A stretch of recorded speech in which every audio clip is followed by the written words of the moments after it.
Find the value of following ratios. ठीक है, ए upon B आपका फर्स्ट है एंड सेकेंड क्या है आपका 7a माइनस 3b अपॉन में सेम है लेकिन सिंबल चेंज है 7a plus 3b and third है B square minus 2a square upon में B square plus 2a square and fourth is your B cube minus 2a cube upon में B cube plus 2a cube. ये 4 question है। ठीक है, आपका main question एक ही है, आपको पहले उसकी वैल्यू फाइंड करना है और फिर ये चारों की निकालना है। तो देखो आपको पहले ही बता देते हैं एकदम सिंपल वे में, जो सबसे फर्स्ट में जो आपको ए अपॉन बी की वैल्यू निकालने को कहा गया है। ठीक है, आप क्या करेंगे, ये ए अपॉन बी की वैल्यू जो आप निकालेंगे वही सारी वैल्यू बाकी सारे थ्रीज में जो सेकेंड थर्ड एंड फोर्थ, ठीक, ये तीनों में भी वही वैल्यू चलेगी क्योंकि भाई हमको तो ए और बी की वैल्यू पहले निकालना ही पड़ेगा। चाहे फर्स्ट का करो सेकंड थर्ड फोर्थ किसी का भी करो तो आपको ए और बी की वैल्यू तो निकालना पड़ेगा, उसी ए बी की वैल्यू को ही तो सब्स्टिट्यूट करेंगे। तो ए बी की जो वैल्यू है, ए अपॉन बी की जो वैल्यू है वो वैल्यू आपको फर्स्ट में ही मिल जाएगी। तो सेकंड थर्ड फोर्थ में आपको करने की जरूरत नहीं रहेगी। बट ध्यान रखिए, अगर आपको ये क्वेश्चन पूछेगा और सिर्फ एक क्वेश्चन पूछेगा, या तो सेकंड पूछा या फर्स्ट पूछेगा तो आप तो बस ए बी की वैल्यू निकालिए। ठीक है, सेकंड थर्ड या फोर्थ में से भी अगर मतलब ये चारों में से कोई भी एक पूछता है तो उस समय आपको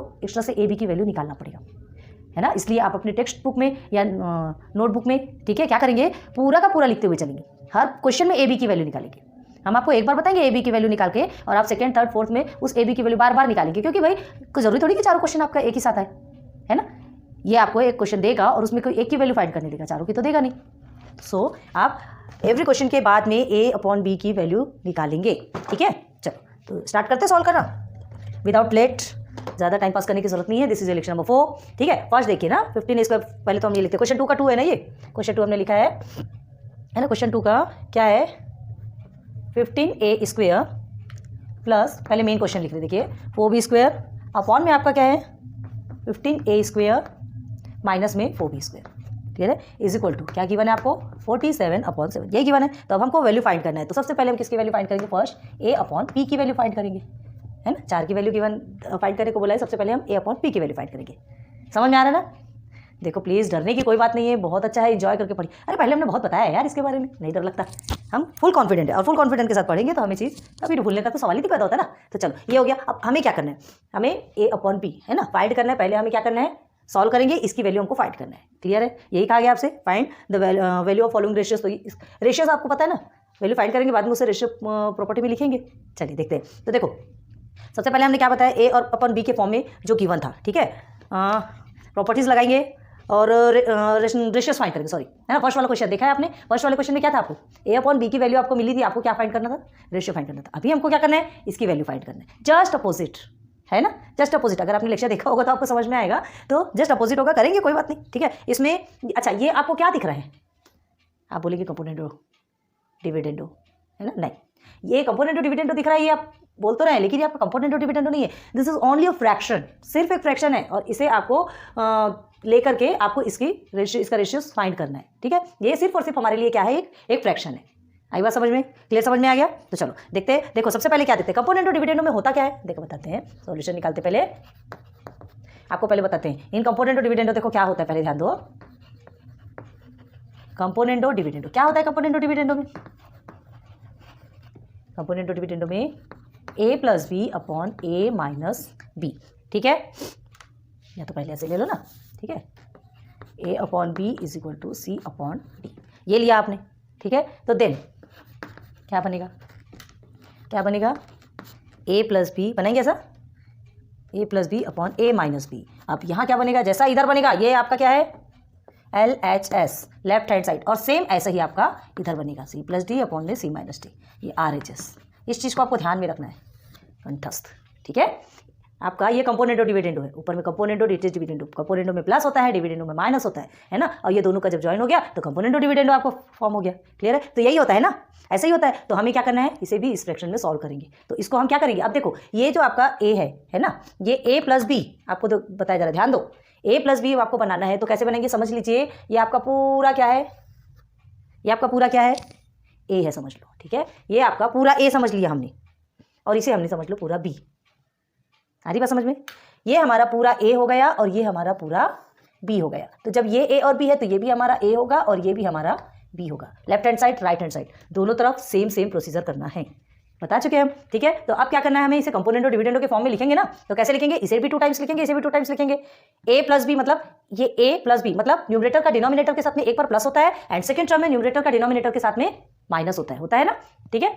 ये देखो ये न्यूमरेटर है, इसका डिनोमिनेटर के साथ में प्लस होगा, फिर इसी न्यूमरेटर का नीचे जाएगा, डिनोमिनेटर के साथ में माइनस होता है, यही होता है। तो चलो अब सॉल्व करते हैं, बहुत अच्छे से ध्यान दीजिएगा, ठीक है। तो चलो इससे पहले हम क्या करेंगे, अब इसे हम कंपोनेंडो डिविडेंडो प्रोसीजर में लाते हैं। तो सॉल्यूशन लिखेंगे हम 15a² प्लस 4b², ठीक है। ऊपर में क्या रहता है, प्लस रहता है, तो इसे ब्रैकेट में करके प्लस करेंगे। कंपोनेंडो डिविडेंडो देखो अभी आपको यहाँ बताते a प्लस b, देखो ऐसे ही रहता है ना, ठीक है। तो अब क्या करेंगे, b को लिखेंगे 15a² माइनस 4b², ये आपका b हो गया, बन गया a प्लस बी बन गया। इसे हम रब कर रहे हैं, आपको समझाने के लिए बता रहे थे, याद रखो। अब फिर से a माइनस बी है ना, a minus B 15a² plus 4b², ये यहाँ माइनस नहीं कर देना, ये जैसा है आपका एज इट इज उतरेगा, ये प्लस और माइनस ये आपका मेन सिंबल है, ठीक है। ये यहाँ पर आपका हो गया माइनस, अब आ गया आपका 15a² माइनस 4b², ये जैसा था हमने एज इट इज लिखा, बस बीच का सिंबल को हमने क्या कर दिया, जो कंपोनेंडो डिविडेंडो का फॉर्मूला था उस बेस पे हमने पुट किया है।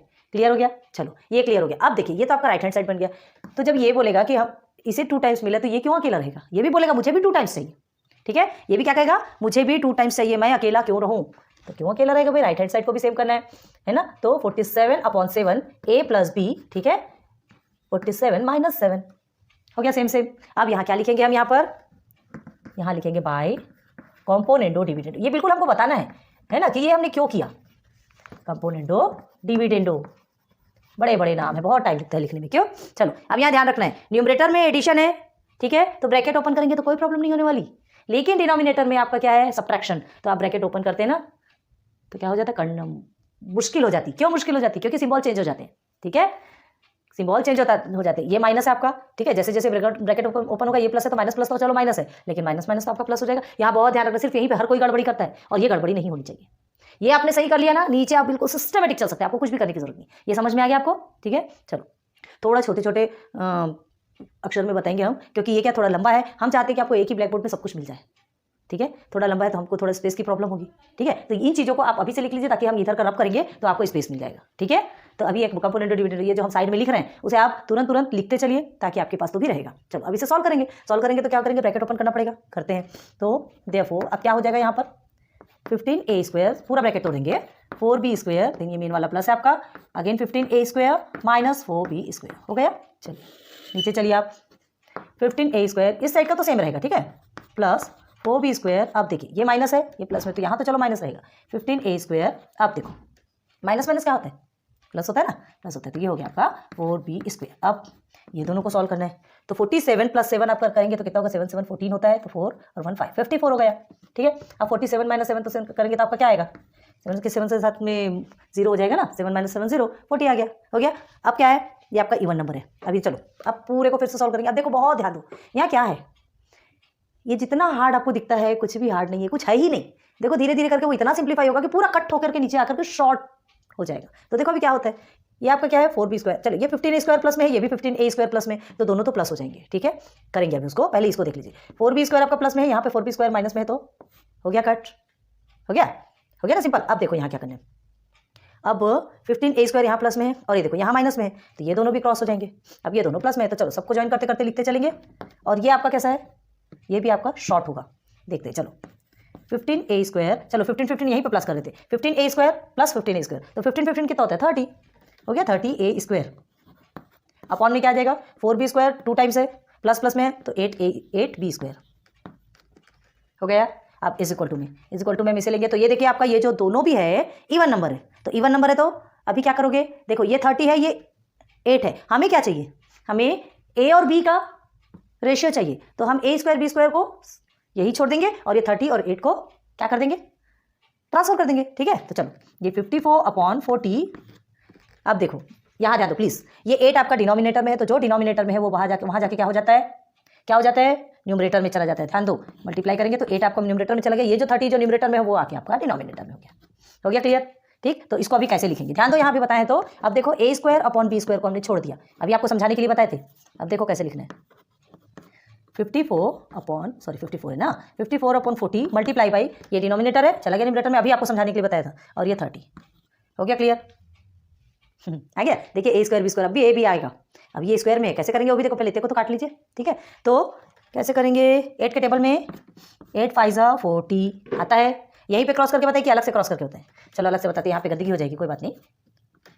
और ये इस तरह से कट करना आपको आना चाहिए, 9th स्टैंडर्ड के स्टूडेंट है यार आप, ठीक है। तो 54/40, ठीक है, मल्टीप्लाई बाई 8/30 यही है। तो 8 1 8, 8 5 40। ठीक, आपको रफ में करना है, साइड में रफ करके लिखना है, उसमें भी लिखे, यहाँ कट करना है, यहाँ भी कर सकते हैं। ठीक है, हम कट नहीं कर रहे, हम यहाँ कट करके आपको बता रहे हैं। तो 8 5 आपका कितना हो गया, 40 हो गया। अब देखो ये दोनों भी इवन नंबर है, जा सकते हैं कि नहीं? जा सकते हैं ना। किससे जाएगा? ये 3 से जाएगा क्या? 3 1 से 3, हाँ 3 10 से 30 हो गया। अब देखो 3 1 से 3, 2 कैरी, 3 8 से 24 होता है, आगे 18। अब ये दोनों भी किससे जा सकते हैं? दोनों भी इवन नंबर है तो 2 से जाएगा। 2 5 से 10 एंड 2 9 से 18। अब और कहीं से क्रॉस हो सकता क्या? नहीं हो सकता, नहीं हो सकता। तो क्या होगा, 9/5 5 से 25 हो गया। आपका आंसर आ गया यहाँ तक। चलो तो हम इसे क्या लिख देंगे यहाँ पे, इज इक्वल टू में 9/25। तो आपका a² का की वैल्यू क्या निकली? a² की वैल्यू निकली हमारी 9/20, सॉरी 4 लिखा हमने, 5 है, 25, 5 5 से 25 होता है ना। आगे यहाँ अब देखो, अब हमें वैल्यू किसकी निकालना है? हमें तो a² की वैल्यू मिली है, हमें वैल्यू किसकी निकालना है? a/b की। ठीक है, a/b की चाहिए हमें, इसकी वैल्यू नहीं चाहिए, इसकी वैल्यू हमको मिल गई 9/25। तो हम क्या करेंगे, हमको ये स्क्वायर को हटाना पड़ेगा। तो ये स्क्वायर को हटाना पड़ेगा, तो हम क्या कर देंगे, इसे दोनों भी साइड में अंडर रूट कर देंगे। अंडर रूट करेंगे तो रूट से ये स्क्वायर, ये जो स्क्वायर रूट से ये कट जाएगा। तो जब इसे करेंगे तो इसे भी अंडर रूट करेंगे। क्या कहा हमने? बांटेंगे तो दोनों को बांटेंगे। ठीक है, इक्वल के इस साइड और इक्वल के इस साइड दोनों को समान होना। इक्वल का मतलब ही तो होता है समान, इक्वल का मतलब ही तो एक को जो दोगे तो दूसरे को भी सेम ही देना पड़ेगा। क्लियर हो रहा, समझ में आ रहा? तो चलो अब इसे हम करेंगे स्क्वायरिंग। तो देखो यहाँ देखिए हम लिख रहे हैं a²/b² is equal to under root लिया है। अब देखो ये आपका आंसर आया, तो इसे भी पूरा एक साथ कर देंगे, 9/25 हो गया। क्लियर? तो यहाँ क्या लिखेंगे, इज इक्वल टू में ऐसे ऐसे कीजिए। ठीक, और यहाँ लिखेंगे स्क्वेयरिंग या टेकिंग, जो भी लिखना है। ठीक है, या तो टेकिंग स्क्वायर लिखो, taking square root on both sides, clear हो गया? Taking square root on both sides, square root लेंगे, यहाँ रब करते हैं, इज इक्वल टू, इसके बाद देयरफॉर ये क्या हो जाएगा, a² और b², ये दो है। तो क्या होगा, देखो ये जो स्क्वायर रूट हमने लिया है, ठीक है, तो ये स्क्वायर के साथ में ये कट हो जाएगा, ये स्क्वायर के साथ में कट हो जाएगा, होगा ना। तो देखो क्या करते हैं, स्क्वायर के साथ में कट हो जाएगा, तो ये अपना हमारा a/b बचा। देखो हमें जो चाहिए था वो आ रहा है। ठीक, अब इसकी वैल्यू क्या रहेगी, हमने जो रूट के अंदर में जो 9 और 25 लिया है, तो इसे हम और कैसे लिख सकते हैं? देखिए लिख सकते हैं कि नहीं, अब आप बताइएगा। लिख सकते हैं, है ना, 3 × 3 एंड 5 × 5 लिख सकते हैं, लिख सकते हैं। अब देखो देयरफॉर, तो हमें a/b की वैल्यू क्या मिलती है, a/b की वैल्यू क्या मिलेगी? देखो ये दो पेयर में है तो एक बाहर निकल जाएगा रूट से, ये भी पेयर में है तो ये भी आपका बाहर निकल जाएगा रूट से। मिल गई, a/b की वैल्यू क्या मिली आपको? 3/5 हो गया। यही है आपका आंसर, यही है आपका आंसर। देखिए कितना सिंपल वे में, है ना। ऊपर में जो इतना बड़ा सा राक्षस देखने के लिए मिला था, कितना सिंपल, पूरा कट हो गया। यहाँ जाने के बाद तो कुछ भी नहीं रहा, यहाँ आने के बाद कुछ भी नहीं रहा, उसकी कोई वैल्यू रही क्या? नहीं रही, पूरा क्रॉस हो गया, प्लस माइनस था वो क्रॉस हो गया। अब हमें क्या करना था, यहाँ पर आपको स्क्वायर में सब कुछ स्क्वायर में मिला, हमको सिर्फ a/b की वैल्यू निकालना है। तो ठीक है, पहले हमने स्क्वायर की वैल्यू निकाली, जो भी नंबर्स थे उसको ट्रांसफर किया, क्योंकि हमको a/b की वैल्यू चाहिए। ठीक है, ट्रांसफर किया। ट्रांसफर करने में हमेशा एक चीज़ का ध्यान रखें कि जो न्यूमरेटर है वो डिनोमिनेटर में जाएगा, जो डिनोमिनेटर है वो न्यूमरेटर में आएगा। इस चीज़ का ध्यान, बहुत सारी ऐसे कुछ कुछ बातें हैं, है ना, छोटे छोटे पॉइंट्स को ध्यान रखना है। यहाँ पर आप जब प्लस माइनस करेंगे, जब ब्रैकेट ओपन करेंगे, तब इस चीज़ का ध्यान रखना है। एंड सेकंड टर्म आपको यही बता रहे हैं, न्यूमरेटर और डिनोमिनेटर का ध्यान रखेंगे। क्लियर है? ध्यान रखेंगे गाइस, अच्छे से ध्यान देंगे, बहुत अच्छे से पढ़ाई होगी। हो गया, देन ये हो गया आपका अपने फिर स्क्वायरिंग बोथ साइड, क्योंकि हमको a/b की वैल्यू फाइंड करना है, हमको फर्स्ट में जो दिया हमको उसकी वैल्यू फाइंड करना है, तो इसकी वैल्यू फाइंड करना है। स्क्वायरिंग बोथ साइड्स हमने कर दिया, तो ये स्क्वायर ऑलरेडी हट गया, और उसके बाद फिर इस स्क्वायर के अंदर रखा, तो 9 तो किसका है, 3 का है ना, 3 3 9 होता है। अब 5 × 5, ठीक है, 25 का फैक्टर है। तो अब क्या होगा, दोनों का सिंगल सिंगल हमने निकाल दिया, 3/5। तो अब देखो ये जो a/b जो मिला है, यही आपका आंसर है। एंड अब इसके बाद जो सेकंड, थर्ड, फोर्थ जो क्वेश्चन आप सॉल्व करेंगे आपके टेक्स्ट बुक में, देखिए तो उस क्वेश्चन पे सबसे पहले आप इतना सब कुछ सॉल्व करेंगे। आ रही बात समझ में? ये आपको ऑल 4 क्वेश्चंस में करना है। फर्स्ट क्वेश्चन में तो आपका बस यहीं तक हो गया, लेकिन सेकंड, थर्ड, फोर्थ जो क्वेश्चन है उसमें एक्स्ट्रा नंबर्स की बात। देखो यहाँ कुछ नंबर है क्या? यहाँ कुछ भी नंबर है नहीं है, ये सिर्फ a/b, मतलब आपकी प्रॉब्लम को कितना सॉल्व कर दिया उसने, आपकी प्रॉब्लम को इतना सॉल्व कर दिया कि चलो ठीक है, आपने एक बार में a/b की वैल्यू निकाल ली। अब जो सब्स्टिट्यूट करते जाइए और बाकी जो प्रॉब्लम्स है, जो क्वेश्चन पूछा जा रहा है, आपको उसका आंसर निकालना है। आ रही बात क्लियर समझ में? चलिए इतने को नोट डाउन कीजिए जल्दी से। हो गया, आगे बढ़े, चलो। अच्छा, इसे तो अब हम इसे नहीं मिटाएंगे, a/b = 3/5 हम यहाँ लिख के रखेंगे, क्योंकि अब जितने भी नेक्स्ट क्वेश्चन है, जो 3 क्वेश्चन है, उसमें ये हमें चाहिए। ठीक है, a/b की वैल्यू मिल गई, अब हमें आगे करना है, लेकिन आप ध्यान रखिएगा कि आपको हर क्वेश्चन में ये प्रोसीजर पूरा करना पड़ेगा। ठीक, चलो, a/b = 3/5 इसे भी ऐसे ही रखते हैं, क्योंकि क्वेश्चन तो हमारा यही है। ठीक है, चलो अब सेकेंड में अभी यहाँ लिख के रखते हैं हमारा सॉल्यूशन चलिए हम यहाँ तक के लिख देते हैं सॉल्यूशन में a/b इज इक्वल टू 3/5, ये जो हमें मिला है। ठीक, अब हमें निकालना है सेकंड क्वेश्चन का। सेकंड क्वेश्चन क्या है आपका, इसी में करना है, बहुत ध्यान रखना है, अब हमें ज़्यादा करने की ज़रूरत नहीं है। 7a माइनस 3b अपॉन में 7a प्लस 3b, क्लियर है। अब हमें क्या चाहिए, ए के साथ में 7 चाहिए, बी के साथ में 3 चाहिए। ठीक है, ए के साथ में 7 चाहिए, बी के साथ में 3 चाहिए, तो ये दोनों के साथ में जो होगा तो राइट हैंड साइड भी सेम सेम होगा। बताया था हमने, इक्वल है तो मिलेगा तो दोनों को मिलेगा, मिलेगा तो दोनों भाई को बराबर मिलेगा, नहीं तो किसी को कुछ नहीं मिलने वाला। ठीक, तो अब हमें ये इसका रेशियो फाइंड करना है। तो हमें पता है कि 7 के साथ हमारा क्या है, ए है, 3 के साथ हमारा बी है। आगे बात यहाँ तक क्लियर समझ में आया। अब चलो आगे सॉल्व करेंगे तो क्या करेंगे, लेफ्ट में किया तो राइट में भी करना है, बता दिया हमने। सॉल्व करते चलते हैं। तो देखो देयरफॉर आपका क्या है, ए के साथ में 7 है, बी के साथ में 3 है, मल्टीप्लाई बाई इसके साथ में मल्टीप्लाई कर देंगे इज इक्वल टू, अब इसके साथ मल्टीप्लाई किया तो राइट हैंड साइड में भी मल्टीप्लाई होगा, 3/5 हो गया, क्लियर है ना। ध्यान रखिए फर्स्ट टर्म में जो आप इसकी वैल्यू लेते हैं वो यहाँ से लेंगे, यहाँ से लेंगे, क्योंकि हमको इसका रेशियो निकालना, पहले ये फॉर्म करेंगे उसके बाद ही तो उसका रेशियो निकलेगा ना। तो देखो ये हो गया, अब आगे क्या बढ़िया है, तो क्या है 7a हो गया मल्टीप्लाई किया तो, एंड हियर इज 3b हो गया। अब 7 3 21, एक मिनट, यहाँ तो कितना सिंपल है यार, ये देखिए 3 3 कट गया, हमने भी ध्यान नहीं दिया, हो गया 7/5। ठीक है, अब पूरा लिखने के बाद भी कट कर सकते थे, कोई इतनी प्रॉब्लम नहीं है, कट करेंगे तो आपका आंसर यही आने वाला है 7/5, क्लियर हो गया। लेकिन इसको क्या लिख रहे हैं यहाँ पे, मल्टीप्लाइंग बोथ साइड्स बाय किससे, 7/3 हो गया, clear. Multiplying both sides by 7/3, ये लिखना आपके लिए कंपलसरी है, सबको बताना है, आपने जो किया वो शो होना चाहिए साइड में, और साइड में ही शो करेंगे, अलग से समझ में आना चाहिए आप क्या कर रहे हैं। ठीक है, हमने तो स्पेस के लिए चलो इतने को पार्टीशन कर देते ताकि उधर का स्पेस मिलेगा, हमने स्पेस चाहिए इसके लिए हम ऐसा थोड़ा कर रहे हैं। आप बिल्कुल सिस्टमेटिक लिखे यार, बहुत मस्त दिखता है।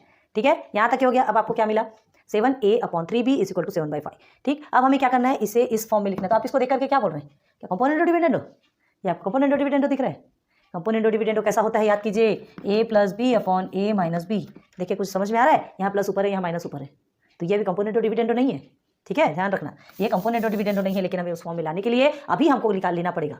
अभी हमें क्या करेंगे, अभी हम इसमें कंपोनेंट और डिविडेंड लगाएंगे। ठीक, क्योंकि थोड़ा उस फॉर्म में बना हुआ है, बाद में हम इसको इन्वर्टेंडो से कर सकते हैं। इन्वर्ट करना मतलब उल्टा पढ़े ना, पहले कंपोनेंट और डिविडेंडो लगाएंगे, सॉल्व करेंगे, और उसके बाद फिर जो आंसर आएगा उसको इन्वर्टेंडो लगा देंगे, अपोजिट हो जाएगा, इसका आंसर आ जाएगा। क्लियर है, करते हैं, देखिए आप बहुत अच्छे से समझ में आएगा। तो चलो 7a/3b यहाँ तक आ गया, ये आपको वैल्यू मिल गई। अब देखो ये हमें मिल गया, अब हमको क्या चाहिए, किस फॉर्म में चाहिए, प्लस माइनस के फॉर्म में चाहिए ना, ये देखो प्लस माइनस के इस फॉर्म में चाहिए 7a/3b। तो क्या करेंगे, 7a plus 3b upon 7a minus 3b। ठीक, अब इधर किया है तो यहाँ पर भी करेंगे 7 + 5 अपॉन 7 - 5। क्यों किया, क्योंकि हमको इधर को इस फॉर्म में लाना है, जब तक इस फॉर्म में आएगा नहीं तब तक इसकी रेशियो, तब तक इसकी वैल्यू निकलेगी नहीं। ठीक है, तो इसकी वैल्यू निकालने के लिए हमने इस फॉर्म में लाया। तो ये कौन सा फॉर्म बना आपका, बाय कंपोनेंडो डिविडेंडो। यहाँ देखोगे तो ये आपको समझ में आ जाएगा कि हमको कौन सा फॉर्म में पहले लाना है, कैसे सॉल्व करना है, और उसके बाद फिर उसका रेशियो निकालना है।